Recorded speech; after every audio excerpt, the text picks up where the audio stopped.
Not all UFC title shots are earned. Some fighters grind for years, beat the best in the world, and finally get their chance. And others, they lose, do nothing, and somehow still get gifted a championship opportunity. Today, we're looking at the worst, most undeserved UFC title shots in history. From part-time fighters getting fast-tracked, to aging legends with losing records, to Dana White just making it up as he goes. Segment 1.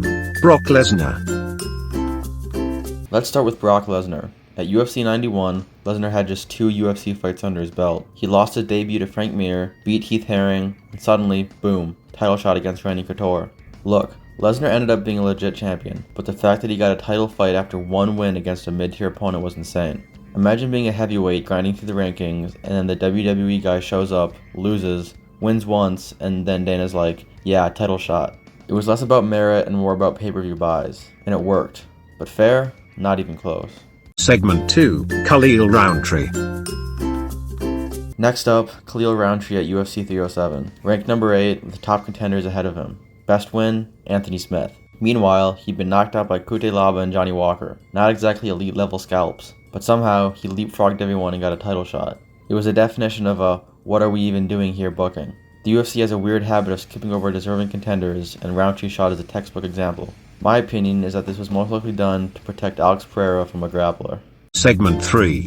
Jorge Masvidal 2. Now this one still makes fans mad. Jorge Masvidal loses to Kamaru Usman at UFC 251. Fair and square, by decision. He goes home, does nothing, and just a couple months later, Dana books the rematch at UFC 261. Why? Because Masvidal was popular. The man literally did nothing to earn a second title shot. 0 fights in between. And the result? Usman knocked him out cold. It's like the UFC said, what if we run back to the fight nobody asked for? And fans ate it up, until Jorge's head bounced off the canvas. Segment 4. Holly Holm. Holly Holm is legendary for knocking out Ronda Rousey, but her title opportunities after that? Questionable at best. She lost back-to-back title fights and still got another one. Then she won one fight, got another title shot. Lost again, won again, another shot. At one point, Holm basically had a punch card. Lose 2 fights, get 1 free title opportunity. It was the UFC's way of saying, hey, thanks for the Ronda knockout, here's infinite credit at the title shot store. Segment 5. Chael Sonnen. Chael Sonnen might be the king of undeserved title shots. After getting submitted by Anderson Silva at middleweight, he somehow got a shot against John Jones at light heavyweight. Let me repeat that. Coming off a loss in a different division, he gets rewarded with another title fight. It was pure marketing. Chael could talk, he could sell fights, and Dana knew it. But if you were actually following rankings and merit, it made no sense. None. I can't quit staring at Connor's dick. I can't stop. Segment 6. Dan Henderson. Dan Henderson at UFC 204, an all-time legend, no doubt, but at the time, he was 3-6 in his last 9 fights, he was 46 years old, and somehow he got a title shot against Michael Bisping. Hendo did nearly win with that iconic H-bomb, but the fact he was even in there for a belt at that point is crazy. It wasn't merit-based, it was nostalgia. It was a way to sell tickets in Manchester with a revenge storyline. It was fun, sure, but fair? Not even remotely. Segment 7. Stipe Miocic. And finally, let's talk about Stipe Miocic. Former champ, one of the best heavyweights ever, but his latest title shot? Brutal. No wins over the active roster. Last win was over 4 years ago. Last fight was 3.5 years ago where he got knocked out. And despite Tom Aspinall being right there in his prime, Dana decided, nah, let's give it to Stipe. It was pure name value. The UFC basically said, we don't care about the rankings, we want nostalgia and pay-per-view buys. Meanwhile, contenders get iced. Segment 8. Honorable mentions.